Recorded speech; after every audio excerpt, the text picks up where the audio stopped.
As an exception, actually, I will be speaking English this time, not the Czech one. And I will be probably the white crown here, but, well, I'm kind of bad at presenting a Czech language, so I apologize in the right way. Nonetheless, let's get back to the topic. So, this dude connects us all, bring happiness, and sometimes not, during the recent news. But you know, that's probably the price I'm ready to pay for these two technologies. And as we probably was talking about Java and about mushrooms, let's talk about something more fancy as a front-end development. Usually it's React and GraphQL. Well, and Apollo. It's not visible here a bit. Hopefully it's fine.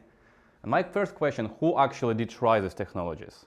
Who used GraphQL? Who used Apollo? Who thinks it's actually not bad? Only 2? 3? Okay, more. Who thinks that GraphQL is super awesome? Like everyone should use it? Only 2 again. 3, 4, 5, 6. Okay, that's better. So I have at least someone who will help me to make this presentation because actually I half did not prepare it, so you will help me. So, the beginning, I will present myself. I'm Nikolai Barbariiskii, also known as Nick Barbar. Just call me Barbar, whatever. And I am working for Applifting for quite a bit. And I'm sport-loving, beer-craving, code writing, skydiving, team leading, motorcycle riding, solution architect at Applifting. Well, that's actually the better photo will be for that. But you know, sometimes when you're angry at your team, why not? And for the last year, I was actually working on a startup called Protagonist, and for the whole year I was dealing with SSR. And at that moment, actually, Apollo and the whole SSR thing was kind of new, and we was on the bleeding edge of technology, so we kind of cut ourselves quite badly, quite a lot of time. So I hope my insights that I'm going to bring to my children here are going to be useful, and you'll take some lessons that maybe help you in the future. So let's start actually with the GraphQL. So you guys were saying that someone knows here GraphQL and was trying, but why we should even bother about GraphQL? Why it's even there? We have REST API, yeah, we have WebSockets. I don't know, we have SOAP, if someone using it, web services. No one? Well, you know, Java developers. So why we should bother about GraphQL? Actually, I have even prices for the answers. Oh. Yes? It simplifies the UI. Simplifies the UI? Yeah. How? GraphQL? Yes, because the UI is a tree structure, and GraphQL gives you a response that has a tree structure. Okay. And the query is a tree structure as well. Okay, okay, that's a good one. I didn't know about that. Here you go. Next one. Why should we bother about GraphQL? I have even tips here. Yes? Separation of concerns. Expand? They declaratively ask what you want, not how you want it. Awesome, awesome. Here you go. Anyone else? Why do GraphQL is awesome? It can save some bandwidth, right, in the payloads. Yes, yes, yes. Okay, why there is Rails right in there, actually? Here you go. Sorry? Why there is Rails here, like as a tip? It's actually never mentioned, but GraphQL is awesome. It's really help us basically to abstract, especially if you're using something like Relay or Apollo. It's really ease your life with the most complicated things on the front end. It's a communication layer. I always struggle with that thing. With this all asynchronicity, the Redux, where you have to transform all the data, manually normalize it, do something, and then you plan in your REST API, which is never actually fully RESTful. Come on, guys. When was the last time you really developed a fully RESTful API? Who did that? None of you. Like nobody, never. Yeah, I mean, people was trying. But there is one thing that I didn't like about the front-end developer in this current state is actually what is super proud of, but it's starting to be at the point that it's bad. And it's lack of a standardization. And Rails actually is overflooded with standardization, which I don't like too, but still it's better than nothing. And the main concept is standardization over configuration. Just kind of completely lacking on a front-end world. To a certain degree here and there, but yeah, every front-end stack is completely different from anyone else. Like, there is trying from Next.js, there is trying from like, some stakeholders, but it's really bring us the standard way how we communicate with our servers. Really documented, typed with shitload of features, and actually working on both ways as a normal HTTP and a WebSockets in the same time. which actually allows us to really forget about the communication with the backend. Just create your GraphQL API, put some kind of a client, and you're happy. All the data normalizations solved instead of you. But this is actually only one part of my today's presentation, is to give this like, what is SSR? Like, who was using SSR this time, guys? Server-side rendering? Well, yeah, we'll not get the sweetie, but at least tell us. Or you'll take only for the sweeties. Well, you can server-side render the whole page. Yes. And you can even take it to a point where you're truly isomorphic. Yes. Or universal. Yeah. I don't know how you call it these days, but you don't even have to send the JavaScript to the client eventually. Yes, that's pretty much what it is. Who else was using SSR here? Like universal rendering, SSR? Yeah, tell us more. What is your experience? What is good? Why we have to use it? Well, we had a problem with mobile devices that couldn't perform like properly on complex web application plus the bundle size. So we just had to do something about that. So valid use case. But let's actually, I will not put it in my presentation because it's too big, but I think this thing is just awesome. I just wanted to show you. This is a history of web development. It's a history of like where we was and where we are right now. And to really, I think, understand the SSR and universal rendering, you really have to go back to the past. Well, not to the future. And let's just revise in our heads what was happening. Somewhere here, some dudes in CERN invented HTTP. And everything was cool and dandy. It was just like basically a text file with a bunch of HTML. Put it somewhere, and it's working. That's all you need. Just a text part, notepad, whatever, Vim, whatever you're using. Well, at certain point, there was a guy saying like, well, and I think it happened, let me think, somewhere here. Like, and what if we need to get data from database and show them to the people? Well, that's basically how PHP was born, and we all know how it ended up when you have SQL queries from your front-end HTML pages right into the database. Bad thing, bad approach. Well, then Java and .NET arrives and said, whoa, guys, here's MVC. Everyone should do MVC. Here's your controllers, here's your model, here's your view, everything beautiful and separated.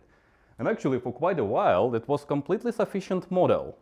Like, you have model, you have controllers, you have your data, perfectly fine. But why the heck do we have SPA? Why do we need even this JavaScript and all this fancy logic? I will show you another graph that's actually quite parallel to this. This is actually amount of users that's starting to use internet in the recent years. We all know as a front-end developers it's quite exponentially growing.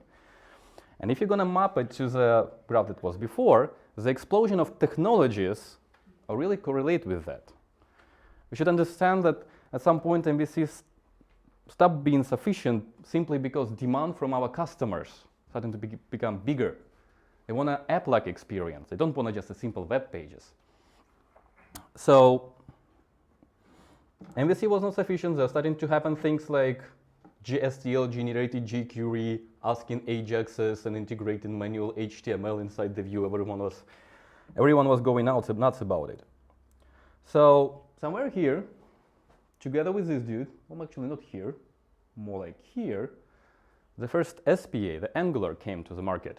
It actually was kind of really truly SPA. And now that brings us is complete separation of the front end of a JavaScript world from the back end. Completely two different apps, so no code can leak into each other. And this actually brings us a few benefits. Because as you know, there is nothing more problematic when the code leaks from one part of your application to another, especially if it's like a graphical presentation logic in your database. That's exactly what PHP was doing right away. But then there is SSR. So it's essentially actually doing the same thing as the Java and .NET was doing long wait time before. So again, the question, why bother? Why not just to use the Java and .NET again? Well, let's use Java and .NET again. because it doesn't run in the browser? Sorry? Because Java.NET can't run in the browser? Yes, but it can absolutely normally generate your HTML file with all the JavaScript and send it to your customer. Well, the answer is it's actually a logic separation, because right now we have a way better tools to build a really neat UI layer. It's React, it's Vue.js, and whatever that supports SSR. And let's just make one thing clear. At the beginning, there was a bit of a confusion. It's what is SSR, what is CSSR, what is SPA, what is universal rendering, what is isomorphic rendering. And just at the beginning, the CSSR, what usually means is a client-side rendering. The SSR is a server-side rendering. Basically, this is a normal SPA, and this is our example, what we're talking about it today, this is SSR.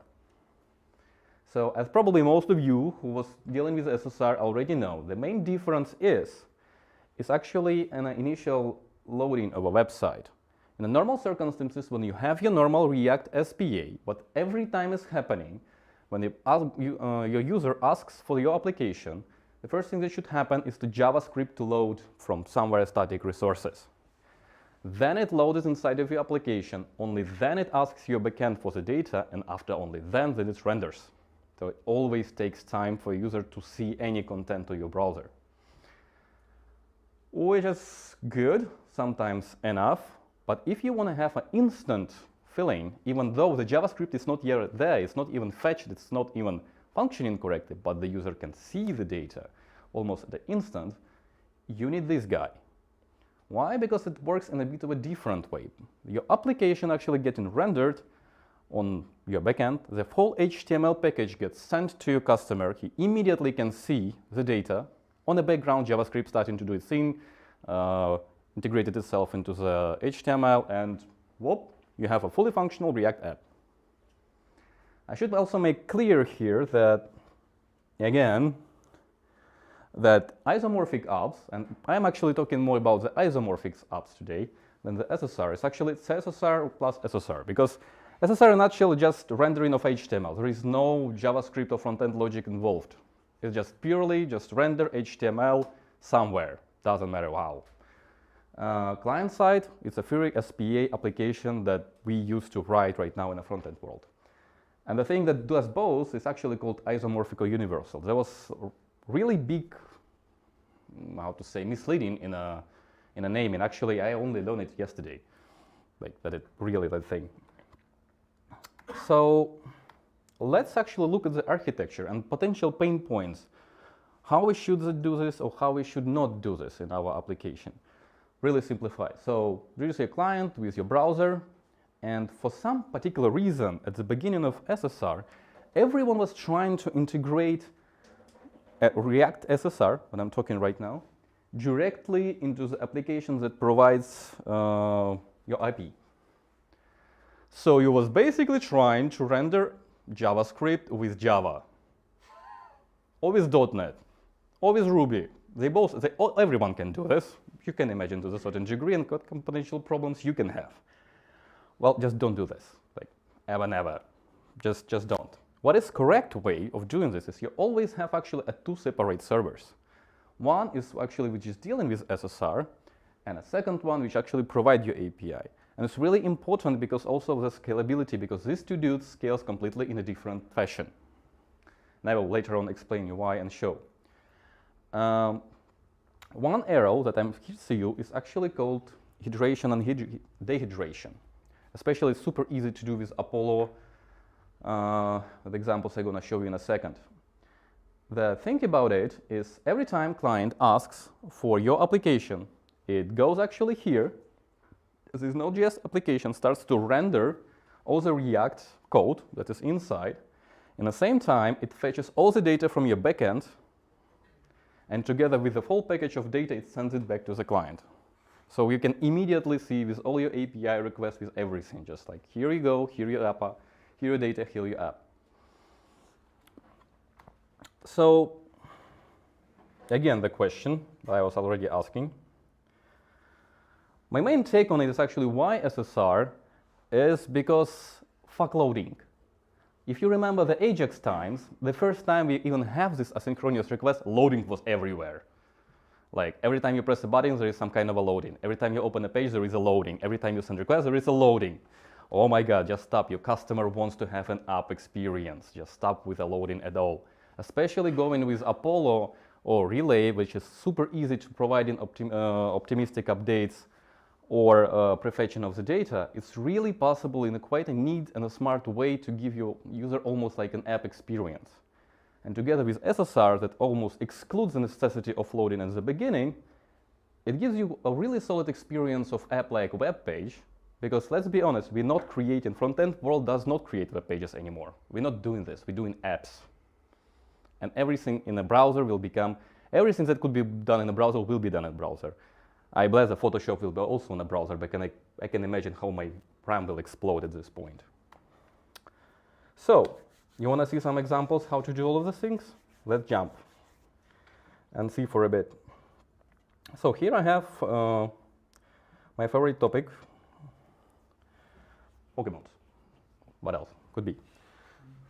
And especially for that, there is, like, as you can see, as soon as I reload the app, and I'm really reloading, you can see it. No loading, nothing happens, it's just up there. The data being fetched from the server, I do have server running. Here you go, it's just a normal, really simple, simplified GraphQL server. And I can navigate. One of the benefits, actually, if you will think about, I can completely turn on, this is a React app. This is absolutely normal React app. Just trust me, I will show you the code later. What you can do, I can completely disable JavaScript entirely. It's not working. And oh my God, it's still working. The whole application. Why? Because the whole thing of rendering is now happening not on my client, but every time, because the React router is not working anymore, every time it asks Node.js server. It puts more load, but it's possible to even present the data in a like readable manner, at least, to a customer. And so I can even have an authorization. The authorization is actually one of the most potential pain points of this. And I forget my username probably. No error message? There should be. Oh, I broke my application. No, I broke my application for some particular reason. Is it because of turn off JavaScript? Yeah, it's because I've turned off JavaScript. Thank you. It's not true isomorphic, is it? It's not. Oh my God, thank you. Okay, so well, I'm Marilyn Manson. I just have like his own Pokédocs, which just looks kind of creepy, but you know, it's Marilyn Manson. I really like it. Okay. So let's actually take a look like how it is possible that this data is completely being fetched from the server and again rendered on Node.js. So how I'm getting here with my HTML, how it's happening? Well, actually, there is a trick for that. If we will take a look at the HTML code of application, here we go, where is, what do you think? I'll just reload it again. You can see that actually all the data that I was asking on Node.js servers are here. It was just transferred directly from Node.js server via a really smart trick called Windows.variable and injected inside my code. So basically what's happening, you can imagine like Apollo at version 1 especially was working based on Redux. Right now they have their own implementation, but it's essentially just a Redux. So I'm downloading all the data on a Node.js, put it inside the Redux on Node.js, then serialize it, put it in a window variable, just generating the text, and then send it to the customer. And that's how actually then I deserialize the data on a client, and voila, you have your whole app rendered. So, how are you doing this? Well, the first answer, you don't. Or actually, you don't create the stack. I was working for that thing for a year, and I understand one thing: I don't want to configure the webpack for that thing, like entirely. This is just man. I still don't understand how it works. But just go here and say kudos to this guy who created absolutely amazing starting stack that is super easy to start with. You can just download it and start right away. It has everything you need to have a SSR rendering, and only then you can learn how to use it. So, but in a nutshell, how it possibly that it's working? Well, I have two runners usually. Usually it's always separated on a development and production because of a slightly different builds, as you can understand. And then I have two bundles, which is called client and a server. And this is the essence of a server-side rendering. Because the client code, if you will take a look, this is absolutely normal React code. Like I am fetching my theme provider, my cookie provider, Apollo routers, and then there is my root component where the full app is bundled. Nothing too complicated. On a server, there is a bit of a different story actually. And it's a bit of a more code. Same thing, as you will see, there is again Xen provider, Apollo provider, a bit of a different router. So it's a static router. So I can actually navigate even inside if I will send a request with a different URL. But one of the main ingredients here is this line.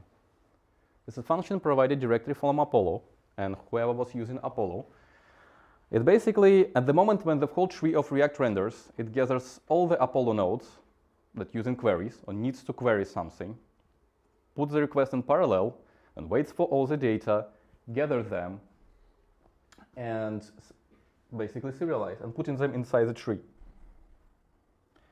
So,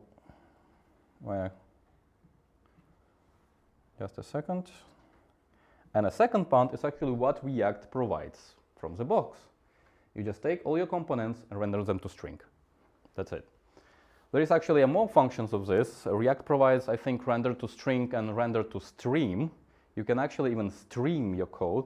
Especially it's useful if you will be able to separate, for example, the headers, like the metadata, from the actual code and render them in a parallel threads, like at least in a separate processes.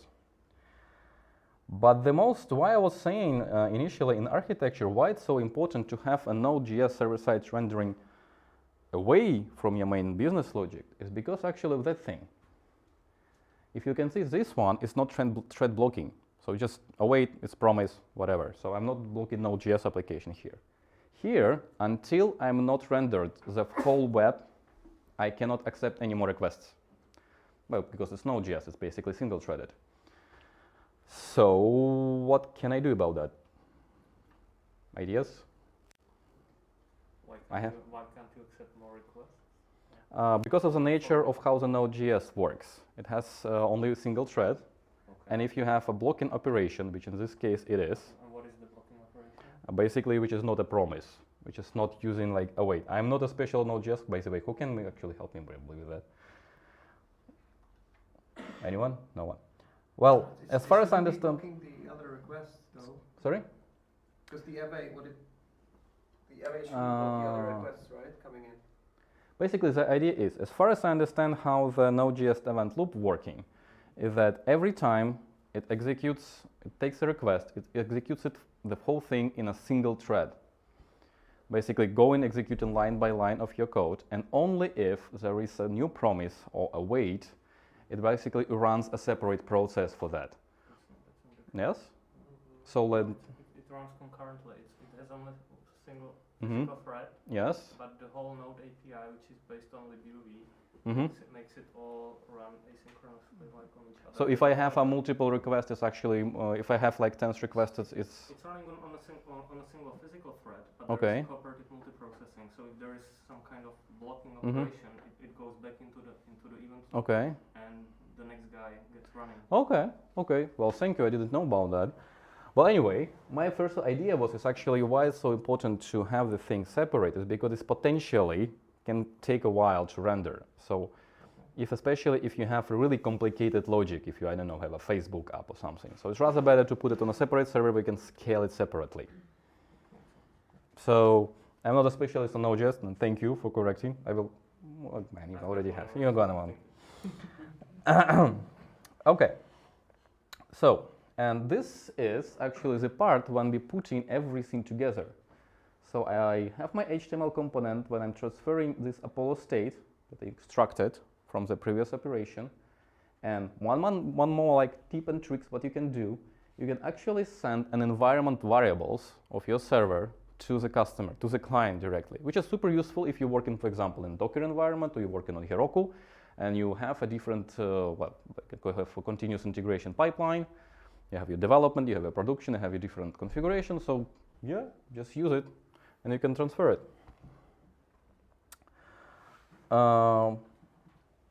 Okay. So next thing, how will I implement authorization here? Like, any tips, any tricks, how we can do that? Do you mean isomorphic authorization? Yes, isomorphic authorization. Well, the thing is right now, if we're gonna reload, I'm signed in, yes, and I don't have any jumps or anything. I still here there, like my user is still signed in. I thought you mean the login. Like you mean the form sending, like. Oh, well, you don't have to send a form on Node.js because, well, no one can access. But basically, how I can preserve my user, like even when he's signed in, he has his GW token or whatever. But at that moment, what happened actually, that I also need this GWT token to put it into the headers of my request on a Node.js application, not only on side of my browser. So, any ideas how I can do that? Can't you just forward the headers? Sorry? Can't you just forward the headers? Can't I just forward the headers to the GraphQL endpoint? To the GraphQL endpoint. Let me see. Yeah, well, no, because initial requests, like the user does the initial request, he just opens the browser, yes, and at this moment you don't have JavaScript, anything, you just have an empty page. He enters this and presses enter. What can I do at this moment? But you already have the cookie in there. That's exactly what takes that. The only thing we can actually use here is cookies. We cannot use local storage, we cannot use session storage, because it's everything available only on the client side. Which is part of the headers. Yes. Technically speaking, yes. Thank you.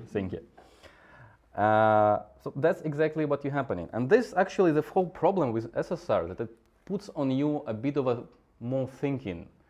Because if you will think about it, you then need to always think about how the code going to be executed in Node.js, not only on your customer browsers. Especially it's related to third-party libraries.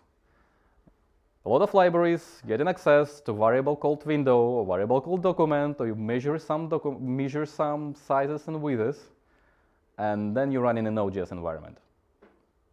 Every time there could be easily the application going to crash and you have to remember or just don't use it or ignore it, or there is a special library that can emulate window and document, but basically it's up to you to decide how to do this. So I will just briefly show you how it was implemented, but in a nutshell it's quite straightforward. So I do have my Apollo. This is just a piece of code that implements a create client, and here I am passing a cookie apparently, and put it as authorization token, so it can be read by my server. But if you will take a look, this create client actually happens in two places. The create in a client code, as I was mentioned, and on a server code. Well, in this manner, you have on a client, it's pretty understandable. You can just, use some kind of a generic universal cookie library and just new cookie, and you have it there. And for server, you need to either just take it directly from the request, or a call, for example, has a how it's called, middleware for that. Let me just. So you can actually hear this. You can actually get it directly from the request and just pass it. But then there is one more thing that we did not answer here with authorization. So how actually inside my React code, how I know that the user right now is authorized? Like this is on a request side. How I pass it, because the situation is, I can ask for data about the user in a Node.js application with my headers that I have. But until they arrive, because the request is asynchronous, I cannot render the logic that related to this user, for example, showing his username. So, and that probably was the toughest part of implementing the application, because the only way how you can really achieve that is, just a second.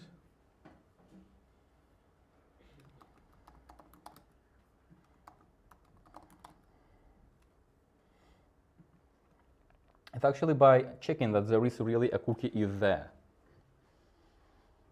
that basically is that you do have a cookie. This is the only way in your site React that you can, at the render time on Node.js application, know that the user is authorized. For that, you can usually use just a normal, again, isomorphic libraries. As you can see, there is a cookie provider on a client side, and on the servers, there is again a cookie provider, but right now it sources a cookie from the request itself. So you have to propagate it.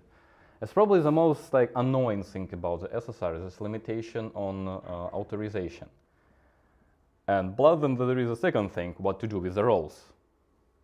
You have your roles, you have your admin, you have your normal user, you have whatever. And then oh my God, that's starting to be complicated. And to be honest, I didn't find a good answer to this question. The only possible good answer that we found is to simply, and again lost a piece of code, great, is to actually put it in JWT. So you put in your information inside the payload of a JWT, and every time you have it, you just have to take it out of this. So you're propagating it. And especially, so here I have my get user role, and the only possibility is just to get it out of cookie. What else?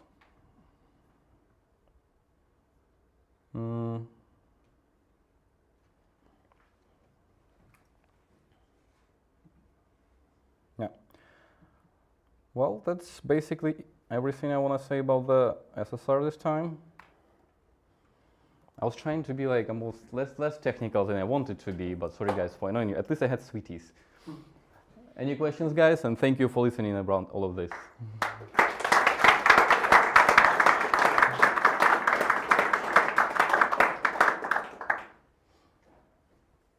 Questions? Do you know some famous application deployment? Sorry? Some famous websites that use an SSR? using SSR. To be honest, I know that the universal rendering, by the way, I still have sweeties. Here you go for the question. I'm gonna kill it. Anyway, I think the term of universal rendering was first invented either by Airbnb or who guys know? Tesco.com, for example. Tesco.com? Seriously? Yeah. Well, they're doing this, but the first example of universal app was presented by Airbnb, as far as I remember. That might be that. Might be, but Basically, some of the bookings company, it was Booking or Airbnb or something like this, is they first who come up with even this technique. Airbnb, I think. that was Airbnb. Now, if it was Booking, that was them. Nobody else is doing good application in this industry. So. Yeah, so Tesco apparently. It's very costly. It is costly. You can turn that off, actually. You can turn it off at any point almost, because as you can see, there was two separate bundles, one Node.js and one the application itself. So if you will, for example, take a look at the distribution folder, you always have your server up, and then you have your normal static assets and a JavaScript and a main. So you can easily switch it back only to being front-end wide. But again, my take on SSR, if you really want to bring the loadless experience to your customer, but you just want to at an instant show them a screen, and you have resources and you want to invest in this money, that's a really good technique. But it costs the complications of development. It doesn't even matter how much you need to invest in your servers, or do you need additional servers, or additional deployments. It's simply that because you always should remember there is something going on your Node.js server, and it's not like in a Chrome. And how much powerful these servers must? Not much. It's actually, well, again, not much. Depending on the size or complexity of your front-end logic and amount of customers you have. Initially, I was thinking, but the colleague corrected me, that actually the rendering is blocking operation, meaning you cannot accept any possible other requests, but it was not true. So less than I was thinking. Yeah, you can actually, what we used to do at Tesco, we used to turn server-side rendering off while we were redeploying a new version of the app. Because when you scale down servers, you don't want to put the load on the server that much. Or because we were shipping the product to let's say like Turkey, where they don't have you know, the latest smartphones, whatever, we weren't shipping the JavaScript to them at all because the user experience was better while it was loading from the server. Does it make sense? Yeah. So you can do tricks like this and it actually creates the user experience much better. Anything else, guys? No? Okay. Then thank you again.